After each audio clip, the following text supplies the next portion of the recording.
It's the finale to our Oscar rundown, the look back at all the films nominated for Best Picture that we hadn't already seen. In other words, all the ones we had no interest in seeing. Oh my god, this is going out on the most... If you haven't seen the rest of our Oscar rundown, basically, the 5 films that we have talked about so far for the Oscar Best Pictures that we hadn't already seen earlier this year, they've been the most like, yeah, alright, whatever. Just Oscar nominations I've ever seen, like they're just going down the checklist of like, yeah. I feel like we should make an apology video for how like bland these Oscar rundown movies. No, because I ranted like crazy on Phantom Thread, and I think people, for you people out there who's like, when's he gonna get emotional and just go on a rant? We did it. You had your rant video this weekend. Yeah, Phantom Thread sucks. I'm sorry. Yeah, just put that link in all the descriptions of the other Oscar rundown movies reviews. I feel so bad for those people out there who love to watch me rant because they'll have no idea one of my greatest ones is hidden in the Oscar videos. But yeah, it seems only appropriate that the final film we're talking about in the Oscar rundown is the most checklisty Oscar film of all time. Steven Spielberg directed, check. Meryl Streep is in it, check. Tom Hanks is in it, check. It's about a famous thing from American political history that has tie-ins to things going on in the real world today. Checkity check. It's not interesting in any way. Check. Hey everyone, it's me, Aaron. And Michelle. And this is our look at The Post. It's the last one we had to do for the Oscar rundown. I wanted this to be good. I did, because I like Spielberg, I like Hanks, I like Streep. Yeah. And I'm a kind of a history buff. I'm a political buff, if nothing else. And it was while I was watching this film, and this movie, what it's about, is there was a many-year-long study done by the White House to about the Vietnam War, and they basically said, hey, we know if we go into the Vietnam War, the American public will not be in favor of this if they know the truth, and the truth is, we're actually losing this war. We're not going to win this thing. It's probably gonna stretch on for fucking ever. And it was this big thing, and this follows the Washington Post, which was kind of a local paper at the time. Now these days, it's a big newspaper. It goes all across the world. All across the country, at least. And this was back when it was a struggling, small, local paper. And it's like a few days before they're going public with it. Basically before like people can buy stock in the Washington Post, before it can be traded on like the stock exchange. Because that's how much financial trouble they're in. And they're constantly trying to like one-up the New York Times. Like the New York Times are just their big rivals. Like New York Times is going all over the country. It's who the Washington Post wants to be. And this thing opens up with the New York Times has put out there part of this study that I was mentioning earlier. Like it's been leaked. It was supposed to be secret, no one's supposed to know, but it gets leaked. And so then the Washington Post is like, all right, we got to get in on this. The New York Times, they're already putting it out there. We got to get on this. We got to be part of this. And there's even like early on, like some random girl just walks in there and goes, you look important, here. And like hands them a box and then walks away, and they open it and they find some of that report in there. And like, oh, this is great. We're going to get this out. We're going to finally beat the Times. And then the Times literally that afternoon puts out like an evening edition with that exact same stuff in there. Like, God damn it. But then the White House threatens to sue the New York Times, saying you're revealing classified information. You have to cease and desist. If you do any more of this, we will take you before the Supreme Court. And the New York Times did cease and desist. So the Washington Post then goes, this is our opportunity. And people need to know about this. We need to track this down. And there's one guy there, played by Bob Odenkirk, which I love that both Bob Odenkirk and David Cross are in this film, and they have numerous scenes there with each other. And I was like, if at any moment this just turned into a Mr. Show sketch, I would be all for it. I kept kind of hoping that was gonna happen, but it never does.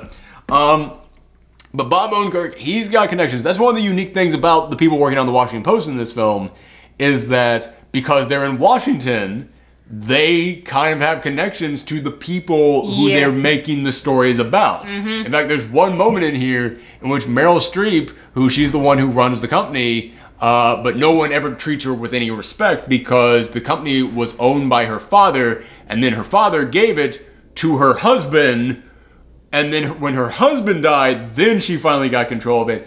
And yeah, even though she's very smart, like no one wants to like listen to her or take any advice from her. Like, there's a moment in which they go into the big boardroom meeting. It's because she's a woman. Yeah, absolutely. There's a moment in which they go into the big boardroom meeting and she is talking, she's like answering all the questions that people have and no one responds to her. It's not until someone else will say the exact thing that she just said. In fact, she even has a guy right there next to her and she is like showing him notes of what to say and so that he will say it and people will listen. It's like, okay, I get this. Yeah, I mean, you're nailing that. You're doing it very well. But she is actually friends with some of the people in these reports, and they're like coming to her and going, it's just been brought to my attention that tomorrow the New York Times is going to have a not very flattering piece on me. And it's like, okay, it's kind of I've never really seen this as far as like newspaper relations go, so this is actually kind of an interesting thing. In fact, there is a moment after these reports do come out, Meryl Streep's son actually went up to Vietnam, and luckily he finally came back home and he's done with his tour. But it's one of those things that any parent would be fearing every single day about what would happen there. And this is a guy who has been her friend throughout the entire thing, and when she finds out, it's like, wait a minute, you knew that this was an unwinnable war? She goes to him and is like, what the hell is wrong with, like, why are you telling us this? And then he goes, listen, you think I don't want to tell you all this? And gives her some big speech about how like far up the chain of command this goes. You know, very kind of stereotypical stuff like that, but it is kind of nice exchanges. But Bob Odenkirk, he is trying to track down who could possibly be the person leaking this information. And he's thinking back to his time in the White House and the people he knew in the White House and the people who was like, okay, who would be the type of person who would release information like this? It's gotta be somebody with a really strong conviction, but also, you know, with like this level of connections, and he's finally able to figure out who it is, and he's able to track him down. And like the Washington Post and the New York Times, they've gotten like several pages of this report. It's like a 4,000 page long report. And he finally was able to track him down to this little motel. He goes in the motel, and on 2 queen-size beds, he's got every single, like just massive stacks of this report laid out. And again, this is after the New York Times was told, if you print any of this, we're going to take you to court and possibly send you to jail. And now, Bob Odenkirk, he's going in there, and the guy's telling him, are you prepared to go to jail for this? And he says, in theory I am. And he goes, if you print this, it's not in theory. And I was like, okay, again, that's pretty good. That's a pretty good line in there. All right. And he has to, so he has to get 2 first-class plane tickets back home, and he just has 2 massive boxes full of all these pages. Which, this was another kind of interesting thing. In the modern day and era in which everybody's got thumb drive and emails, it was kind of interesting seeing like, oh shoot, this is how it used to have to be done. You have to actually get like all this stuff printed out and actually carry it back. In fact, like the guy who is actually like leaking this information, he says, it took me months to secretly copy all these pages. Like, oh shoot, yeah, this was before the day and age in which you just pull out a thumb drive, stick it in the computer, boop, I've got it all. It's like, wow, okay, it's kind of interesting, like seeing journalism back in that days. Yeah, it really is. That kind of reminds me of like, oh, what was that movie where they pretended to film in the Middle East to like, get the people who were like taking. Oh, Argo. Yes, that's it, Argo. Yeah, yeah, I can see that. Yeah, Argo was also from a similar time period. Yeah, yeah. So yes. But so this all leads up to... Except in Argo, stuff happened. Well, no, stuff is happening in this film, but it's not like the other films we watched this year. Stuff is happening in this film, but he gets the pages, takes them all the way back to Washington, and then they drop them off at Tom Hanks' house because they're not even going to take them into like the office there for fear that someone might know that they have these. And they're like, all right, we have to get these done. We have to read through all of these in the next 10 hours. And it's like, the New York Times had months for the few small pages they had to go through all this. We have to go through 4,000 pages in 10 hours. Like, better get to work. So it's them just all like hunkering down, just reading all these pages. And then, you know, they find out some information, they print it up, and then it's like, all right, if we reveal this, the president's gonna come for us, and we might all be going to jail. And they do print it, and they get a call from the Secretary General. I don't know, I can't remember exactly who it was that called.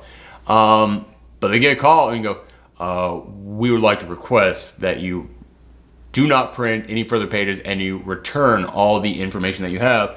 Tom Hanks says, I'm sorry, but we're not going to do that. All right, thank you for your time. And they hang up, and then everybody applauds, and then they go before the Supreme Court, and then it cuts to a few days later, the Supreme Court, like, they get a call on the phone. It's like, they've reached their decision. It's 6-3. And then some guy who was completely different from the person who was on the phone listening to this just walks out with a newspaper and goes, it's 6-3, we win. And I was kind of like, how the fuck did, she's the one on the phone call. How do you know this? Did you invent email while we weren't looking? She was in the other room and told him to go into the next room. Wait for the dramatic reel. Yeah. Wait for my pause to come in here.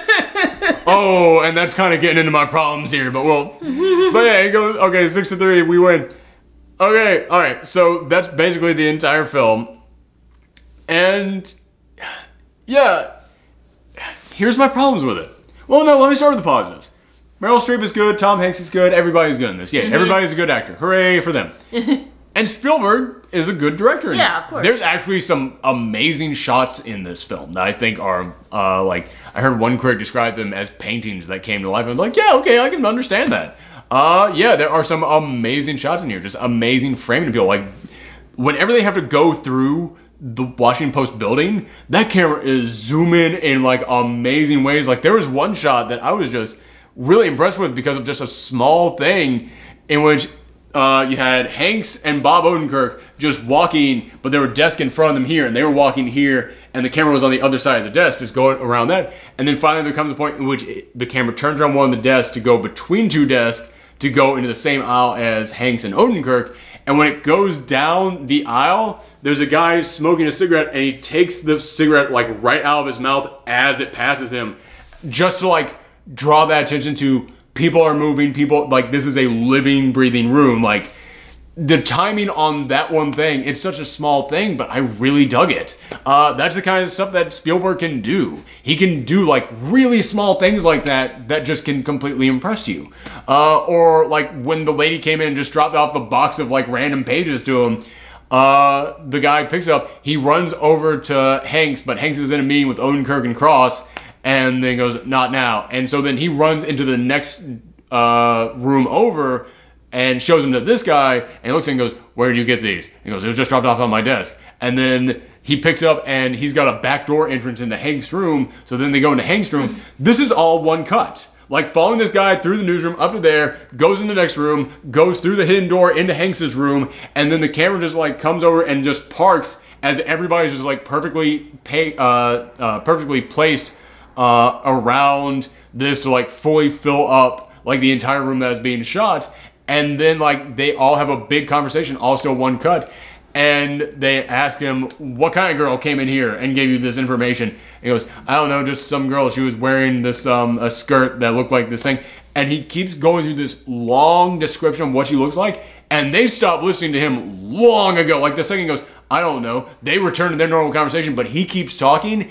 And every single line that he delivers is at the exact moment that one of them pauses. Like, well, what are we going to do with this? Well, I don't know what we're going to do with this. It was this long skirt that was kind of like, well, we're going to have to take this to this person and talk to them about this thing. And she had hair that was kind of like, it was just like, and nobody was missing a beat. Nobody was pausing so this guy could talk. It was like very natural pauses, but like his descriptions came at like the perfect amount to fill. I was like, this is a really damn well shot scene here. And there's tons of those. Like, the day that the New York Times got the story first, before anyone else, you see Odenkirk, Cross, and Hanks all running out there to the local newsstand as soon as the papers are dropped off, and it's like, give me 3 copies, give me 3 copies, go and give me those. And then they just pick up and they're looking through them, and like the wind is picking up and blowing the pages away as they're reading them. I was like, that's kind of beautiful too. And then it cuts back to the Washington Post office room, and everyone in there is dead silent. None of them are even sitting down. They're all standing, reading the New York Times. Like, it's just a wall of white pages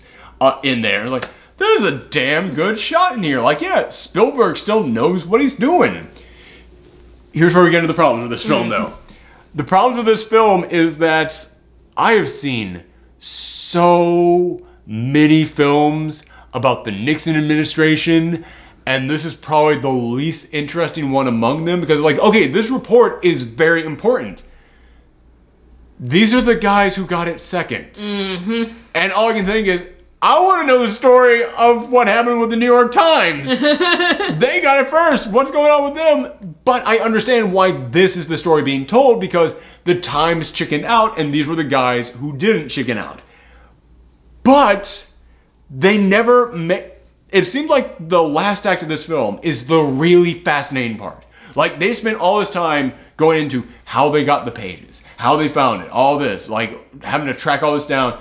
And that was really fascinating stuff, the way they did it.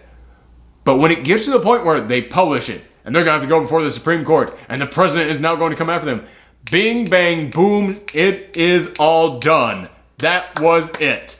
Like I said, they could be coming after us. We might all be going to jail if we do this. What happens? You have a phone call on line 1. Hello? Yes, we have had brought to our attention that you've been publishing some classified information. You are to stop immediately and return all the information. We're not going to do that. Okay, thank you. Hangs up the phone. It's like, yay, we did it. It's like, that wasn't that intense. Yes. That was kind of a letdown. And then, like, okay, you have to go before the Supreme Court. All right, we walk in there. We sit down. Cut to a couple days later. It's 6-3. I was like, you're skipping all of that? You skipping all the courtroom drama? What? Like, that's the really that seems like a really interesting part of this story. It's like, no, I'm skipping all over that. Because, yeah, I think that the first 2/3 of this act, it's interesting, but not as interesting as other films out there that have done similar style things. Like, I was talking on Twitter about how I didn't really care for this film that much, and someone just said The Post is the poor man's Spotlight, and I went, oh dear God, yes. Spotlight was a film from a couple of years back in which it was about the Boston Globe uncovering the priest molestation scandal. And I was like, oh, that's something that's never really been covered. Nixon's been covered to death, but that's never really been covered. And also in that film, like, it's this ragtag group of people trying to band together. Here, you know, it's kind of ragtaggy. You know? Like, I don't know, they seem like pretty professional. They're pretty professional, They're more professional than the ragtag group you expect. And also, like, in Spotlight, there was a villain. There was a guy to be rooting against. There was a guy they were trying to bring down. And here, they're trying to bring down Nixon, obviously. Nixon, what they do with him is so... Billy West on Futurama was less cartoonish of a Nixon than what they had here. And they had the actual Nixon in this. What they did is they did not get an actor to play Nixon. They did not get an actor to play anyone. Nixon was so paranoid, he recorded all of his phone calls. That's pretty well known. They used the actual audio recordings from his phone calls. And I thought, that's actually a really cool thing, because it's actual audio recordings of him, like, talking about all the things that are happening in this film. I was like, that's a really cool idea. The way they shoot that is a camera outside the White House with that, like, that famous shot of, like, the 3 windows there going into the Oval Office, and it's just Nixon, his back turned, with a phone call. I can't even tell if it's, like, being... No, it's not. You got it. Okay, just... Yeah.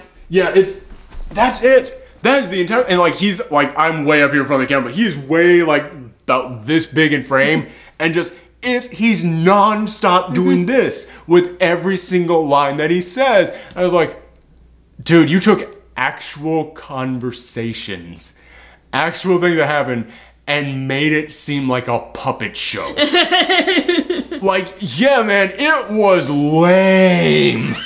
And that's all you get of Nixon. I was like, dude, this is the big villain of this film. Like, you need to get Nixon in this. You need to get him in there and have him be pissed. Yeah, like when you said, like it's actual recording of Nixon, it's like, oh, so they hired an actor to lip sync. No. Nope.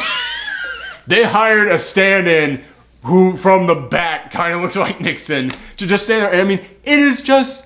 I was like, I'm just thinking of that scene in Home Alone where like Kevin has all the cardboard cutouts in the house to make it look like he's having a Christmas party. That's exactly what it felt like. And I'm like, man, again, you're supposed to be fearing that these people could go to jail, but when it gets to the point in which they're being challenged, it's zipped over so quickly. And the big, like, looming menace of this film, it's just a fucking cardboard cutout of... They're like, wow, you failed on that so hard. But at the end of the Hall of Presidents at Disneyland is more realistic. Yeah. Man, that's a good one. But the thing that really, like, bugs me the most about this film is that we are living in a time period in which the freedom of the press is constantly under attack. I mean, listen, I'm sorry if I'm getting political on you guys, but you have to for this. Yeah. Fuck Donald Trump. I think the guy sucks. I'm not even going to go into all the reasons for it, but this guy is constantly trying to attack the freedom of the press. I mean, he's trying to coin the phrase fake news, and he just keeps labeling everything fake news. You know, the fucking award show for fake news because he's apparently 12 years old? Yeah, this is a guy who's constantly attacking the press. This entire film is kind of supposed to be kind of like turning and winking and nodding and like, yeah, we know this. You see all the stuff we're going through here? This is what the press has to fight for to get freedom out there. This is what it's like when the president is trying to attack freedom of press. At the end of this fucking film, like the last act of this film, in which it all comes down to them publishing the story and all this, it stops trying to hide that at all. Like at the end of this film, like there's a moment in which Meryl Streep is pulled aside by someone who actually works for like the government, and like, my brother is over in Vietnam. You're doing great things, and I don't even like these guys over here. And oh my goodness, I wish I was working for you. I was like, okay, that's not so bad. But like, she says a couple of other lines in there that I was like, that's a little bit on the nose. But when they get the 6-3 vote and she gets the phone call, like first off, when that guy just randomly walks out there while she's on the phone so that they can announce it twice, it was like, I was like, it was like he was declaring D-Day was over with. Like he wanted to come out there and just go like, World War II has ended. Like, let's throw the ticker tape parade. And like, okay, you're getting a little fanfare on this one. Like you're kind of hyping up what I felt like this probably was like a little too much because they did have the big rousing score behind them. But then she goes, and there's a quote from the Supreme Court. They said, it is the job of the free press to serve the governed, not the government. And it's like the camera's just zooming in, like, and like the big rousing music, and she's like turning towards the camera as she's talking, like, it's like, and it's like, man, it's like she just wanted to go, and that means you, America. And this thing at the end of this, when they're printing up the next day's newspaper with all the new information that they're going to put out about this case and about them winning the right for freedom of press, Meryl Streep and Tom Hanks are walking off into the sunset, like literally walking off into the sunset. And it's like, oh yeah, can you believe something like this happened again? And Meryl Streep goes, oh God, I hope I don't live like something like this ever again. I was like, oh my God, did you actually say that? Like, they literally just like turned to the camera and it was just like, things are real fucked up these days too, you know? You gotta go out there and you gotta fight for freedom of press. Like, I know, man. It's one of those things that was like, okay, do you want to make a film about the press having to fight today? You can do that. We're living in really shitty times right now. You don't have to give us a metaphor about Nixon to make us understand, oh, that's how bad things are now. It's like, nah, man, you can tell us how shitty things are right now. Like, you can just make a movie about how shitty things are. It's such a weird thing that they are making a story about Nixon and they're using it to try and be a metaphor for Trump. And it's like, okay, yeah, there's a lot that you can compare between the two of them, but you're kind of shooting yourself in the foot on this one because, listen, man, I'm a political buff and I come from a long line of political buffs. Every single member of my family will tell you, even including the people who lived through this thing in this film, no, things are worse now. This is easily far worse than anything that we have seen before.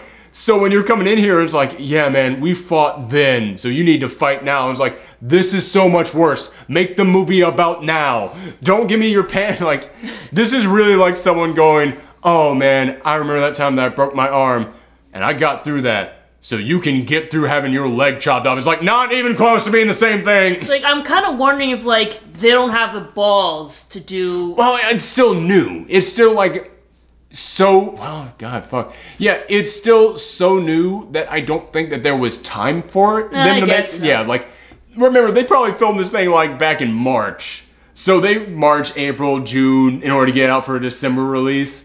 So they hadn't seen just how shitty things were going to get just yet. They had the inklings of it. But yeah, I think that, well, then again, you could see like how he was already attacking it during the election. Mm-hmm. So yeah, it's one of those in which I don't think they realized how shitty things were going to get. Because yeah, coming in here and trying to say it's like, oh, look at how bravely they fought during Nixon. It's like, yeah, that's nice. How about all the people fighting right now? So yeah, there's a problem with that right there, but it's just how much they are turning towards the camera and just saying this. But also, it is the amount of fanfare. It's like they're trying to make like some really like dramatic, like this is what we actually had to go through. And then it's got like, it might as well have spotlights hitting them at the end when they are making these videos. Like when she's on the phone, like quoting what they're saying, it is less obvious what they're trying to say than when Linus came out in the Charlie Brown Christmas speech. Yes, lights please. Like, yeah, it is so like I said, I complimented Spielberg all throughout this. Like, this film is shot incredibly well. The last act of this film, it feels like Spielberg just went, I don't give a shit about quality. I just gotta make sure the message is said. Like, cause yeah, it is so just like beginner class what they are doing with this, because the giant rousing music and the slow camera pulls in on everybody just turning directly towards the camera and saying this. I was like, this is nuts. And how this movie ends after they walk off into the sunset and go, oh, I hope I don't have to live through anything like that again. It then again cuts to Puppet Nixon. He's just like, I want to make sure, fuck the Post. Oh, I'm so angry with the Post. Again, it's not actually that. It's them actually saying, like, it's the actual lines they said. But it's basically, that's what he's saying. Mm-hmm. And then, like, as he's saying this, whenever we saw him before, it was this, like, kind of, like, dramatic music. It is Darth Vader music playing this time. Like, it is bum, bum, bum, bum, bum, bum, bum, bum, bum. Get those guys at the Post. He might as well have said next time gadget and then blasted off in a rocket chair at the end. It's like, this is so cartoony. This is, I can't believe what I'm watching at the end of this film was made by the same guy who made the first 2/3 of this film. It is nuts to me. And as he starts saying this, then it goes into voiceover of him saying this, and you have like, again, really dramatic, like almost horror movie music as the security guard is looking around this hallway and he finds a door with some tape over the lock so someone can break in. He slowly pushes it open and he's looking around in there, and then it cuts to the window outside and starts pulling away, and guess where he is? And then you just hear, 911, what's your emergency? Yes, hello? I think there's been a break-in at the Watergate. Credits. I went, is there a post-credit scene of Nick Fury showing up to recruit Meryl Streep? This could not have been hokier if at the end of this thing, Richard Nixon grabbed the Infinity Gauntlet and just said, I'll do it myself. Jesus Christ, like, Thanos doesn't have the level of cartoonish build-up at the end of the Marvel films as they gave Nixon. Like, did you just sequel bait a cinematic universe for, like, your Nixon films? Because that's exactly how it's shot at the end of this. Like I said, the first 2/3 of this, it's like, okay, this is fascinating, and it's well acted, and it's well shot, but it's nothing great. Like, there's so many other better films about subjects like about subjects like this. Like, I can't really point to any single thing in this film and go, that's doing that better than anything I've seen before. And you don't have to be the best I've ever seen, but it's not even really memorable. Like, some of the shots are kind of memorable, but I'm saying this right after I saw it. I don't know if I'll remember this next week. But the last third of this film is like, you gotta be fucking kidding me. Yes. This turns into a cartoon. Yes, like, you were saying about, like, how, like, the Oscar nominees we had to, like, watch are, like, very off the list, very off the checklist, very bland, not really all that interesting. And you said, oh, this is not very interesting, until, like, the very end where it's like, what the fuck is going on? Which, I mean, it's not even really shot interestingly because it's so cartoonish and they skipped the interesting shit. Like, the court trial is gone from this. And, like, the part where they were, the thing was all leading up to we might have to go to jail. Anywho, we're not going to jail. Alright, and it feels like they skipped all that because they didn't want to build up any drama or tension in this. They wanted to just be, let's celebrate freedom of press. And yes, kudos to freedom of press. And this is a time period right now, today, when the freedom of the press is under attack constantly. Yes, but you have to show the freedom of press being threatened in order to celebrate the victory. Like, yes. And man, yeah, I don't really like... Again, like, the Times backed out in this. And it's like, okay, there's probably an interesting story there. Because here it was, we might have to go to jail. We're not going to jail. I'm like, oh, wow. This, again, it is solely just like, man, I hate movies like this because I agree with the message. It's just not delivered well. So when I critique it, it makes it sound like I'm critiquing the message. No, message good, but you just lost, it feels, you know what? I finally figured out what I want to say.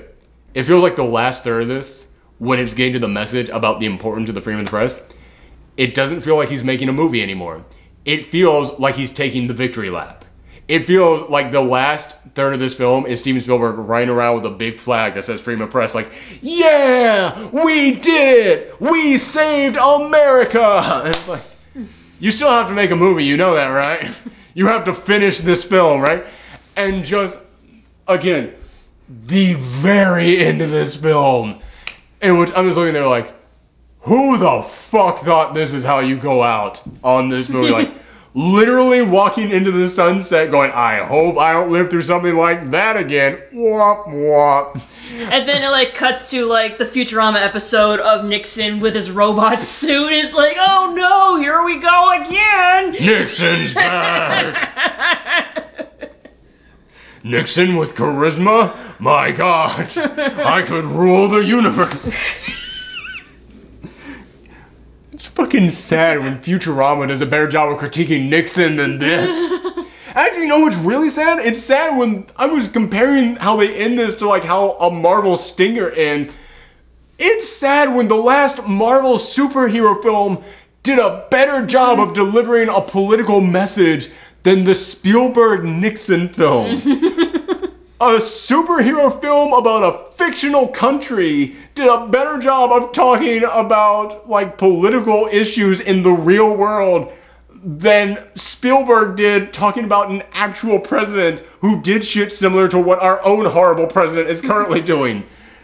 Man, yeah, because it is so cornbally here at the end. Yeah, so this... I hate saying this, but this is my second least favorite of the films that we saw this year. Like, Phantom Thread is hands down the winner of the bullshit category. This one is like, yeah, it's worth watching, but I can't even recommend people seeing it in theaters. Like, I'd go high rental. Yeah. If I was using the Double Toasty Guys ratings method, which is the greatest rating method of all time. But yeah, it's like, if you haven't seen this in theaters, like, you don't have to. It'll come out on Netflix or Hulu at some point. And yeah, it's worth watching then. It is absolutely worth watching then. This is a film worth watching, but you do not have to run out to the theater for this. So yeah, man, that was it. That is how our Oscar rundown ends. Not with a bang, but with a whimper. And with us walking into the sunset, going, man, I hope next year's Oscars aren't like this. God damn it. Oh my god, remember how we started this off with Lady Bird and we were just like, man, yeah, you know, it's really well made. It's incredibly well made, but yeah, there's just nothing really that special about. I'm looking back at this, I think that's my favorite of all the films that we watched in this rundown. Goddamn, like, okay, so just kind of to like wrap this up, if I have to go just ranking the 9 films, like from best to worst, Get Out, and again, this is my own personal opinion because I know that you feel differently, and you didn't even see all the films. No. But Get Out, definitely number 1. I'm then going to go with, I'm going to go 3 Billboards Outside Ebbing, Missouri, then Dunkirk, then Shape of Water, then Lady Bird, then Darkest Hour, then Call Me By Your Name, then The Post, then Phantom Thread. That's the order that I would go with from best to worst, in my opinion. But again, with films like Lady Bird, I can look at that, Lady Bird and also Call Me By Your Name, I can look at that and go, this will hit some people in that exact spot where they need it. Mm-hmm. But there's other things in here which is like, man, yeah, this is just kind of, this is really just the most, this is Oscar in a can this year. And what ticks me off the most is that I mentioned this during our review of, what was the last thing that we just talked about? Call Me By Your Name. Yeah. I mentioned this in there. This was a year in which all the really weird genre films were doing spectacular stuff that I hadn't really seen before. That was really damn impressive. And the Oscars just completely ignored them. So, yeah, it's kind of a shame. Yeah. But yeah, so thank you guys for tuning in for this. We might be doing something actually for the Oscars itself, like maybe live streaming, or maybe I will do some, I won't live stream the Oscars, I'll put a camera on us and live stream us.